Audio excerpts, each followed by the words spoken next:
দেখতেই পাচ্ছ তোমরা, এটা এসেছে ইউটিউব থেকে। তো ইউটিউবে যখন ওয়াচ টাইম কমপ্লিট হয়ে যায়। Hello friend, welcome back to my channel Shampa lifestyle থেকে সবাইকে স্বাগত জানাই। তোমরা সবাই কেমন আছো? আশা করছি তোমরা সবাই খুব ভালো আছো, সুস্থ আছো। তো আজ সকাল সকাল ব্লগটা কিন্তু শুরু করে দিলাম, তো কেউ কিন্তু ভিডিওটা স্কিপ করো না। তো সবাইকে জানাই শুভ সকাল। তো আজকে সকাল সকাল কিন্তু ভিডিওটা কিন্তু শুরু করে দিলাম। তো ফার্স্ট জানালাটা খুললাম রুমে এসে, তো নিচে কিন্তু কতগুলো কাজ ছিল সেগুলো কিন্তু করে দিয়ে কিন্তু নিচে এসেছি। তো উপরের বিছানাগুলো গোছাবো, তাই আমি উপরের দেখো জানলাগুলো খুলে দিয়েছি, পর্দাগুলো কিন্তু সরিয়ে ফেলেছি।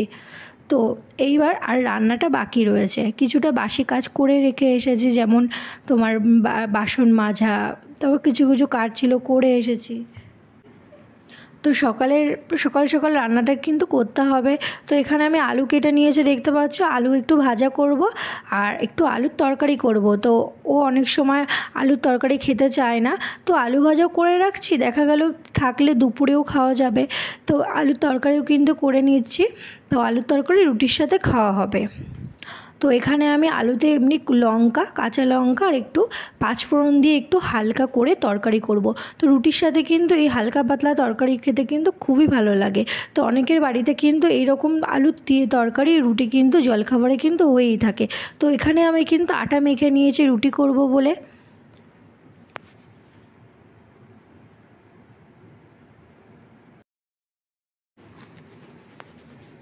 দেখো কিছুটা রুটি কিন্তু আমি ভেজে নিয়েছি, বেশ কয়েকটা, আর কিছুটা বাকি আছে, সেটাকেও বেলবো আর ছাঁকবো।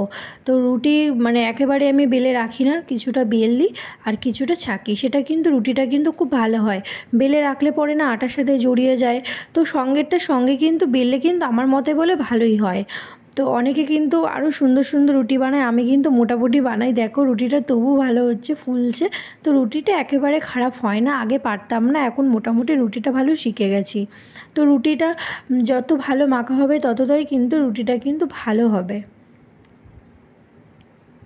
তো সকালে জলখাবারে দেখতেই পেয়েছো আলু ভাজা করেছিলাম, তরকারি করেছিলাম। তো মিষ্টি ছিল ফ্রিজে, সেটা একটু বার করলাম, ভাবলাম একটা মিষ্টি খাওয়া যাক। এখানে 4টে মিষ্টি রয়েছে, আমি কিন্তু এতগুলো মিষ্টি খাবো না। তো একটা মিষ্টি নিয়ে কিন্তু আমি খেয়েছিলাম, আর বাদবাকিটা তোমাদের দাদাভাইকে আমি দিয়ে দিয়েছিলাম, আর দুটো ও খেয়েছিল। আর এখানে দেখো সব রুটি কিন্তু আমার প্রায় হয়ে গেছে। আর এখানে করে নিয়েছিলাম একটু মটর ডাল, আম দিয়ে একটু ডাল করেছিলাম দুপুরের জন্য পাতলা করে। তো আম ডাল কিন্তু দুপুরে অনেকের বাড়িতেই জানি হয়, যেহেতু গরমকাল, গরম দিনে কিন্তু মানে খুব ভালো লাগে টক ডাল খেতে, যাই বলো আমার তো খুব ভালো লাগে। আর এদিকে আমি সবজির মধ্যে রান্না করেছিলাম ভেন্ডির চচ্চড়ি টাইপের করেছিলাম, বেশ তো আমার ভালো লাগে। আর এখানে করেছিলাম কলমি শাক ভাজা। আর এখানে দেখতে পাচ্ছ পনির ভাজি, আজকে রান্না হবে পনির। পনির হয়েছিল, তো তো পনিরটাই রান্না করব। আর এখানে আমি মটর ডালটা কিন্তু সিদ্ধ করে নিয়েছিলাম, যে মটর ডালটা আমি রান্না করছিলাম সেটাই কিন্তু আমি সিদ্ধ করে নিয়েছিলাম, এরকমভাবে ভালো করে প্রেসারে সিটি দিয়ে তারপর কিন্তু আমি ডালটা রান্না করেছিলাম। তো প্রেসারে ডালটা সিটি দেওয়ার পর না একটু ঘেটে নিতে হয়, তাহলে কিন্তু ডালটা খুব সুন্দর প্লেন, মানে একদম পুরো একদম পাতলা হয়ে যায় জিনিসটা। আমার তো খুব ভালো লাগে, তাড়াতাড়ি হয়ে যায়। প্রেসারে যত রান্না করবে প্রেসারে, মানে মটর ডাল তাড়াতাড়ি রান্না হয়ে যায়, বেশ সুন্দর তাড়াতাড়ি রান্না হয়ে যায়, আমার তো হয়।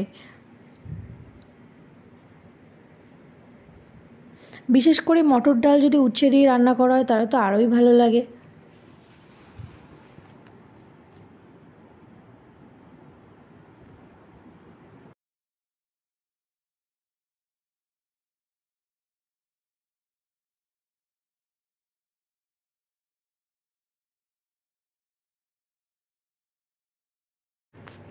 আর এখানে নিয়েছি দেখো পনিরটাকে একটু ভাজা করে নিচ্ছি, আজকে যেহেতু পনিরের ঝোল হয়েছিল তাই পনিরটা কিন্তু রান্না করে নেব। তো পনিরটা ভালো করে ভাজা করে নেব। তো পনিরটা আবার কড়া ভাজা করব না, আবার ভালো লাগে না। আর আজকে মেনুতে হয়েছিল ডাল, পনির, ভেন্ডি চচ্চড়ি, আর যেটা তোমাদের দেখালাম কলমি শাক ভাজা, এই হয়েছিল আমাদের দুপুরের মেনু। তো গরমের দিনে এরকম হালকা পাতলা মেনু হলে কিন্তু বেশ ভালো হয়। আজকে মাছ ছিল না, আজকে নিরামিষই হয়েছিল। তো সব রান্না বান্না করার পর না তো বলেছিল একটু আইসক্রিম বানাও, তো একটু আইসক্রিম বানানো হয়েছিল। সবাই বলেছিল, মেয়ে বলেছিল, শ্বশুর শাশুড়ি বললো একটু গরম পড়ছে, একটু আম দিয়ে, কিছুটা কাঁচা আম ছিল তো সেই আমগুলো দিয়ে একটু মিক্সি মেশিনে পেস্ট করে কিন্তু আমি কিন্তু বানিয়ে নিলাম। একটু চিনি দিয়েছি, একটু বিট লবণ দিয়েছি, দিয়ে কিন্তু আমি কিন্তু ভালো করে মাখিয়ে নিয়েছি। দেখো পুরো একদম ব্লেন্ড হয়ে গেছে। তারপর কিন্তু একটু ছাঁকনি দিয়ে ছেঁকে নিতে হবে। ছাঁকনি দিয়ে ছেঁকে নিয়ে কিন্তু তারপর এক এক করে আমি দিয়ে দিলাম। তো গরমের দিনে কিন্তু এরকম ঠান্ডা ঠান্ডা কিন্তু খেলে কিন্তু বেশ ভালোই লাগে।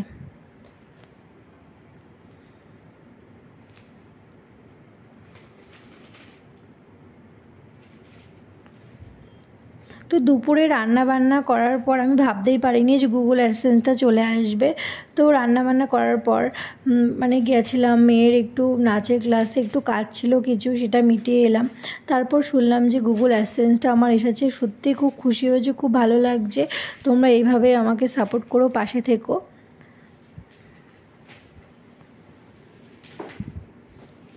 তো গুগল অ্যাডসেন্সটা পেতে গেলে তোমরা জানো অনেকেই পেয়েছো, তো ওয়াচকে পুরো ওয়াচ টাইমটা পুরো একদম সম্পূর্ণ হতে হবে।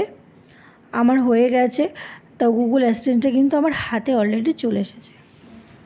তো গুগল অ্যাডসেন্সটা পেয়ে কিন্তু আমি খুবই খুশি হয়েছি। এটা তোমরা সবাই জানো, ওয়াচ টাইমটা কমপ্লিট হলে কিন্তু এই অ্যাডসেন্সটা আসে।